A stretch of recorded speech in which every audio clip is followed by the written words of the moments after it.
aking pipitisan na itong aming ampalayang iloko na hindi talaga siya lumalaki. Kita nyo naman oh. Ayan, medyo malaki na ito. Itong isang to, atin ang pipitisin. Pero gusto ni Pastor na pag daw yung medyo lumaki ay gusto niyang gawing binhi. Pero gusto ko munang kuhanin itong mga ito para tayo makapagluto naman. Ang sarap talaga nito yung ilagay sa gulay na sari-sari.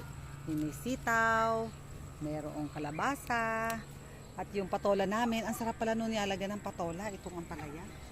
Na yung patola, yung katas lang niya, dun siya maluluto. Itong patola at saka yung mga sari-saring gulay. Dito lang natin kukunin sa ating bukid, ang mga naglawit oh. Pag pinakbet, ika nga ng mga Ilocano ay pampinakbet itong ating ampalaya. Iloko. Ay, nalaglag na.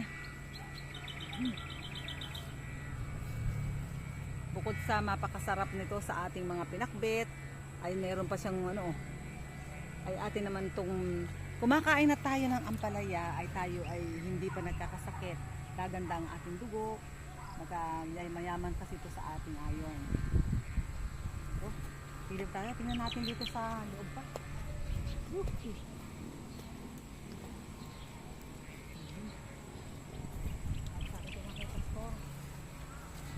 Bago pa lang itong ating ampalaya, hindi pa talaga ito yung katandaan pa, kasariwaan pa lamang, yung kasibulan pa lang siya, unang bunga. Kaya tayo ay todong kapipitas na, may mga maliliit pa, at pwede naman tayong magluto nito kahit ito lamang. Kung gusto niyo puro na ating lulutuin, pero ako yung aking lutuin yung merong sari-saring gulay. Pwedeng pinakbet na walang bagoong. Masarap yun. Masarap yung meron may kamatis, pero mahal ngayon ang kamatis, kaya sa sibuyas at sa luya, bawang lamang natin ito lulutuin. Marami pong salamat sa patuloy na pagsubaybay sa mga ka-natural di Pastor dito. Itas lang po tayo ng ampalaya.